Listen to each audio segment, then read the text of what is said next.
we have a segment that is probably going to immediately fall off the rails, and before you click out of the video, that's a very good thing.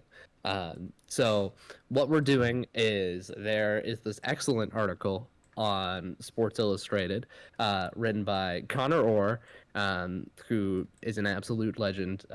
Again, if you are a fan of Heed the Call or MMQB, a couple podcasts that he does, this guy is great, opinionated, strong in his opinions, very funny. He's made a list of his 100 bold predictions for the NFL season, and what we're going to do is we're going to go back and forth and draft these predictions, and not based on necessarily what we think will happen, because that's really boring. I think these things are going to happen. Yeah, I mean, we will. I don't know what the metric of success is at this point. We know that we're not allowed to pick anything that's too safe. The other person has a veto, so if there is a draft pick that is made that is deemed too safe, the other person has infinite veto power. It has to be sufficiently. It has to be infinite. It has to be sufficiently stupid, or else it doesn't count. And then we'll see whoever has the best suite of predictions at the end, and then maybe we'll revisit this to see. Come back next year. Yeah, if any of these actually came true, which there's no chance in hell, but that's the fun of it. There we go. I hope that explains what's a great dumb segment. It's a car crash, but you can't look away. That's the best part. Who are we gonna say has the first pick? If you want to take it, it's all yours. I'll defer. You'll defer? Oh, mine's kind of lame. Mine's tamer. I'll say mine's tamer. Okay. My first prediction that I'm going to draft here, and when we were first reading this across, it was one of the first things I pointed out, because I think this is so fire, and I think it's so fire that it's actually going to happen, because everybody would love it. Everybody. I'm talking everybody. And that is the idea that the Super Bowl next year will have a halftime show featuring nothing but country artists. And not only just one country artist. We're not getting 20 minutes of just Luke Combs or something. It's just going to be every minute it's a new guy. That's the idea. We're just like randomly throwing out people. They do one song, like half a song, quarter of a song maybe. And then it's just Jason Aldean coming down from the rafters. And then the next it's like Morgan Wallen from the top rope. And then like the bell for Undertaker goes, and just like, I don't know, like Jelly Roll pops up through like the bottom of the stage or something. Like it's just constant garbage. It's going to happen. It's undeniable. It's like we've had pop, we've had hip hop, we've had rock, we've had it all. We've had Michael Jackson. We need country. Well, there's been country in the past. It's been a while. It's time for it to return to the Super Bowl. It's finally time. And everyone would love it too. It'd be so just loved across the world because everyone loves country, Mm-hmm. I want to get your heat check on what Connor Orr says here. Well, NFL will unleash a cavalcade of the absolute worst musical artist society can conjure. What do you think about that sentiment, Simon, as a professional country music fan?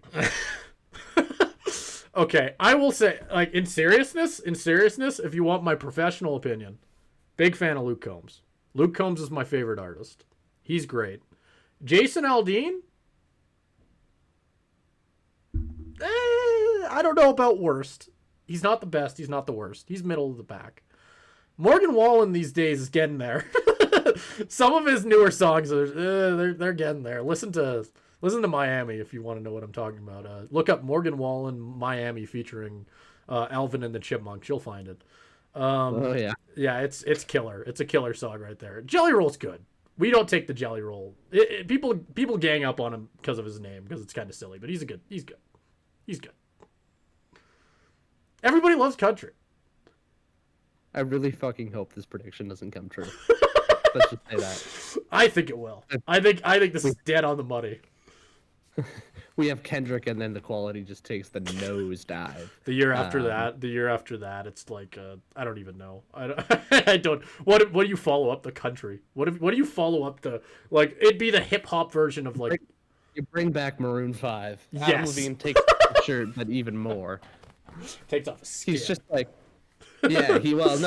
he's got like a shirt and he'll like take it off and show off his abs, and then he'll put on a different shirt. And take off I don't know. I don't know if you've ever seen this. I don't even know how to explain this. I don't. You weren't a WWE fan growing up, I'm guessing. No. Okay. There's an iconic like scene of Triple H, who's like one of the most famous wrestlers of like the 2000s, where like as a bit, he'd already taken his shirt off in the middle of this beating, but he pretends to take off his shirt again, like while shirtless. He just like rips open his shirt. It's like, for anybody out there who didn't grow up watching wrestling, go look it up. It's really funny. But yeah, that's what I'm imagining. Adam Levine does that. Yeah. Yeah, except it's Adam Levine, basically. But yeah, your turn. God. Your pick. I know I took one right out of your, like, you're feeling that one. I know you are. I'm heartbroken that I don't get the all country music halftime show prediction. I mean, I'm surprised you didn't use your veto, honestly. Like, it's pretty cake. It's just gonna happen. Yeah, it's gonna happen. No, I'll let you have it. I'll save my veto for later down the line. My first pick is going to be prediction number 81. Oh my God, you're starting high. God damn. Yep. Because I think, I mean, it reads so much like something that could actually happen. So it's a tedious NFL long read will drop in Week 16 that details and villainizes Nick Sirianni for benching Saquon Barkley amid his record pursuit in Week 18 last year. And here's what Orr wrote. So he said, I feel like, I don't know, man, I had a chance at history. Barkley will chill a GQ reporter backstage at the Harper's Bazaar Icon Party. We're wearing a $300,000 hat made of quail skin, and that was taken away from me. Barkley and Sirianni will be asked about these comments during a midweek press conference. Sirianni will say, I didn't read that or hear that, but Bob, he shows me stuff from time to time. Saquon, he's the ultimate competitor, and I want our guys to play. I never have a problem with competitive spirit. I don't know. That feels like the kind of like ridiculous shit, like especially from the Eagles, that will inevitably happen. I mean, with Saquon, like we haven't really seen any of that, but the Philly will get to him eventually. Yeah. Like it's like what's a good comparison? It's like Venom in Spider-Man, where it's just like the longer you live with it, the more it starts taking over you. Like Peter Parker in Spider-Man 3 lives with the symbiote, and eventually, it takes over his whole body and his whole personality. Saquon's just gonna be like itching to like, by the end of this year, he's just gonna like see Santa Claus in a mall, reach for his snowball, and have to like hold his arm back. So no, this is inevitable. Not on him. He doesn't deserve it. I feel like I'm getting a steal here. The Sirianni is just like, yeah, that's exactly what would happen. Because I mean, fucking crazier shit has happened with the Eagles. I don't even know what was happening with like AJ Brown and Jalen Hurts at the end of last season, where they're just like, oh yeah, no, we hate each other. Wait, no, we don't. Anyway, I'm reading a book on the sideline now. This would be tamer than that, I feel like. So this is a safe bet. This is a bunt to start off. Like, okay. This is a base. Okay. It's funny. It's on the line. I could see it. I could see it. I could definitely see it. For my next one, this is another one that I will say, honestly, like, in terms of, like, equal chance of it happening, I almost feel like this one's about the same level, I'd argue. Because, like, the odds of this happening are just so weird, but the more you think about it, the more you're like, you know what? I could see it. The Colts have had such a weird QB situation the last little bit after drafting Richardson, and then you bring in Daniel Jones. I'm taking number 21 on my next pick. Anthony Richardson will win the Colts quarterback job out of camp, but, and there's a big but here, both him and Daniel Jones will finish with the same number of passing touchdowns in the season, which he lists as 12. That is my pick. Are you staking your claim on 12? Are you going with that? Oh, am I allowed to pick a different number? It has to be 12. Oh. Does it have to be 12? Is that what we're saying? I'll leave that up to you, but okay. I have my veto, is all I'll say. You have your veto. Oh, really? Okay. Because I think 12 is a good number, because I don't see them actually, like, the idea of them throwing 24 passing touchdowns with the team they currently have feels just out there to me. Like this, that would mean that they actually might have a good passing offense with 2 different quarterbacks all year, which is weird to think about, at least to me. And you have to realize it's the same number. Both finished with exactly 12. That means both have to be both good and shit at different parts of the season, and they just have to flip-flop back and forth. And I think that's really funny. Exactly what happened. That is literally Anthony Richardson's entire career up until this point. Like, if you were to, like, if somebody ran into me on the street and in a panic was just like, quick, who the fuck is Anthony Richardson? I would say he's good and shit at the same time. Like, that's the perfect way to describe it. So are you using your veto then? Is that too safe of a pick?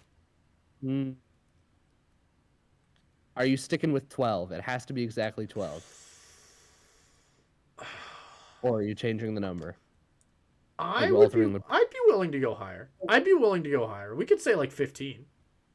You'd be willing to go higher with 15. 15 each? I'd be okay with that because I think that makes the point. We can stick with that. Okay, let's do 15 then. It's close though.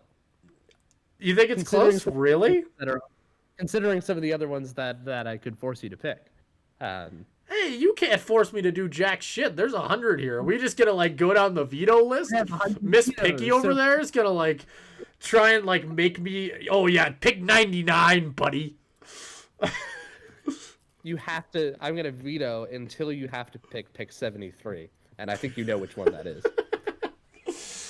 Alrighty. For people who don't know which one that is, just go read the article. Yeah, no, totally. No, we don't need to. We're already stealing content here, basically, because this guy's hilarious. Go read the article for real. It's a good read. It's a really good read. Yeah. But yeah, it's your pick. Anyway, what do you got? Okay. I know which one I want. I gotta find it. Is it that one? No. Not that one.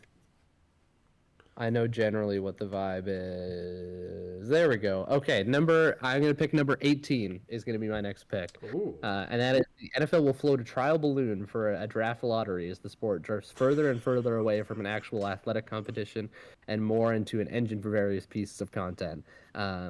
This one, I don't know. I mean, it's funny because it's like, like just the way it's described, you know.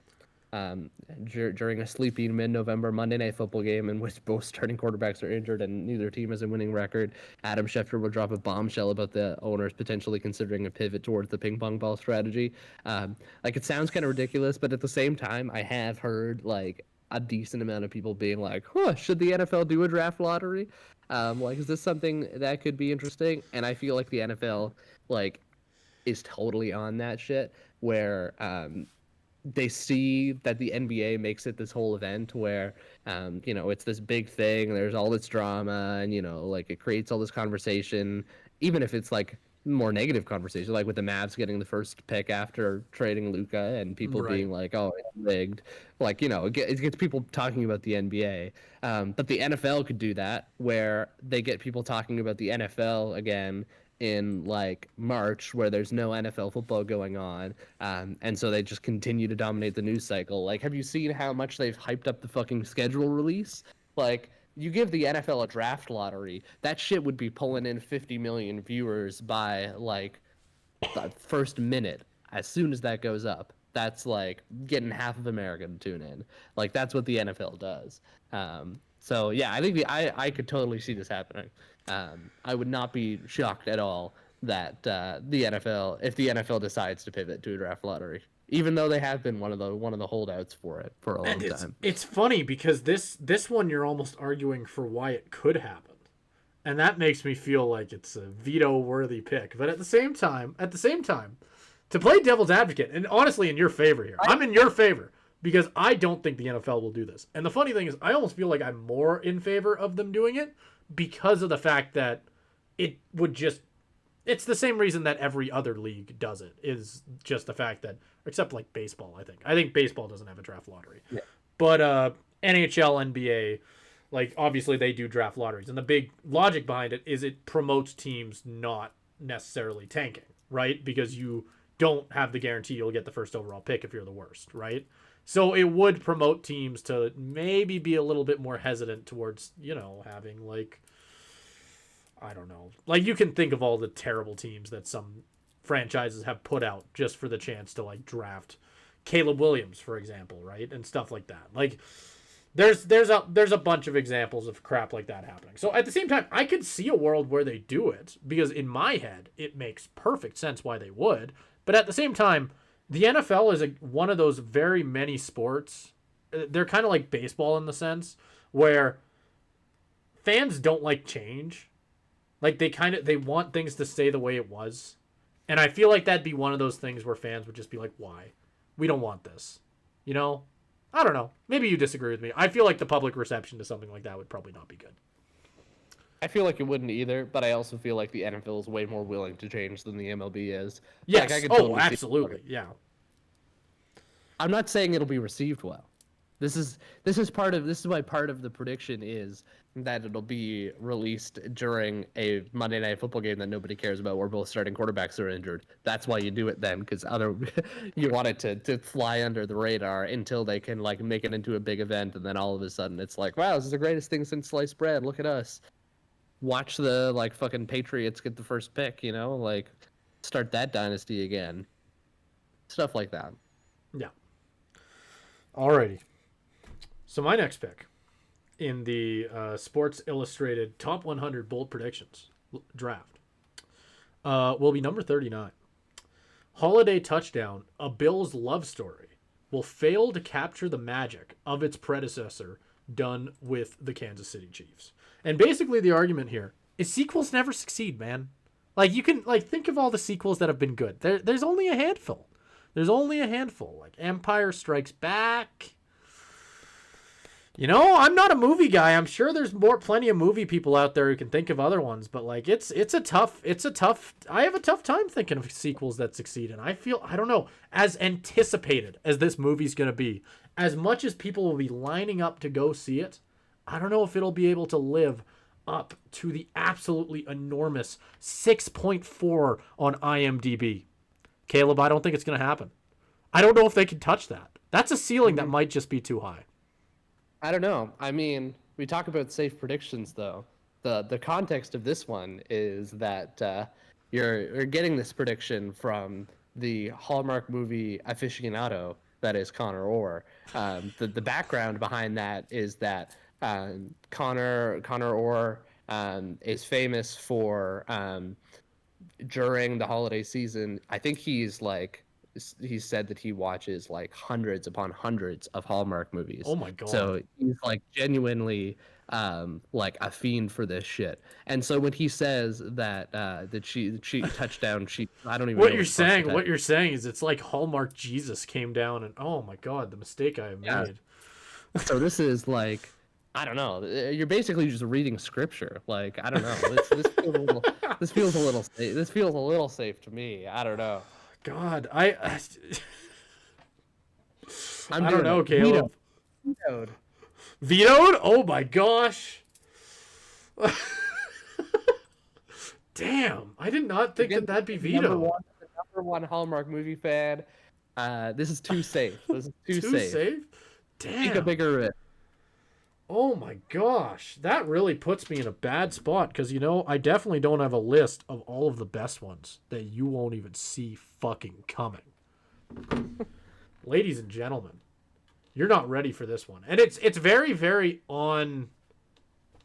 What's the word? It's very on character for today. Because we've already talked about the man. The myth, the legend, you could say. As he is the greatest quarterback, talent-wise, of all time. Number 47.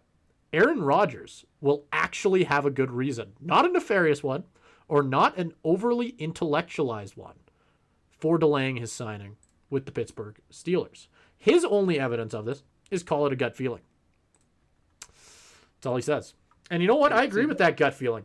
You know what A-Rod was doing instead of taking the Pittsburgh Steelers calls? Saving puppies, Caleb. Don't you feel like a fucking asshole? Don't you feel like an asshole for ganging up on the guy? All of his girlfriends coming out and ganging up on the guy who was out saving puppies from Martians or something. He was on Mars saving puppies, Caleb. He was on Mars saving puppies. There you go. See, this is much better. I don't even have to say anything because this one is like, it will never ever be fucking true. So you know what? There you go. You went from one end of the spectrum to another and took a risk that will never pan out. I appreciate it. There you go. This is how you play the game. There you go. Now. Okay, now I have to fucking pick one. You know what? I'll just go to the one right below it. A mysterious Cowboys injury will be traced back to a heated game of ping pong at the table, which was brought back into the locker room by new coach Brian Schottenheimer to increase competitiveness. I don't know if you've seen all of the news about the ping pong table in the Cowboys locker room, where it's like, I mean, this is how you know we're in May. It was this whole big deal that Shotty's bringing back the ping pong table. And yeah, have you seen how fucking dangerous that shit is? You could lose an arm, you get hit in the eye with a ball. You know, like players are probably going to be going blind left and right. Dak Prescott's going to be coming out hobbled because he's taking like a paddle to the leg, and CeeDee Lamb just gets pissed that he lost and just like takes that out on his quarterback.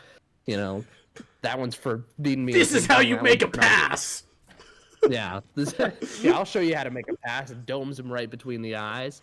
No, hits him right in the hands and breaks his thumb. That's how you do it. Yeah, there you go. Can't throw anymore with that shit. Maybe you'll throw better, buddy. Maybe. No, I feel really confident in this one.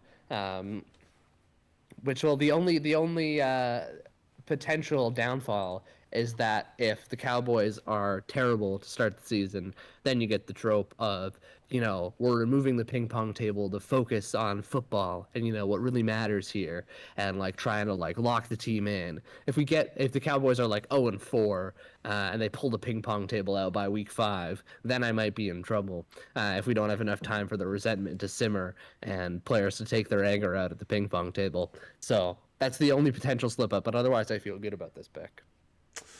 It's a fair pick. I don't know where to go with my next one. You know, I went pretty out there with that last one, you know, because the chances are low, but you never know. Maybe he was out saving puppies. I think I got to go with a safer one, you know. You will find a box inside the attic of your parents' house, and inside that box is a note instructing you to drive to the beach where you all used to go many years ago and dig where the family planted its umbrella during that one summer of relentless, cloudless heat. And when you do, you'll uncover an envelope containing a key to a 1988 Oldsmobile Cutlass, which happens to be parked running in the lot behind the pizza place. And when you open the door to the Cutlass, there'll be a map containing directions to a Dick's Sporting Goods in Fort Smith. Series of rocks that have eroded into a bench-like shape. If you want to use your veto, I understand. You know, it's close.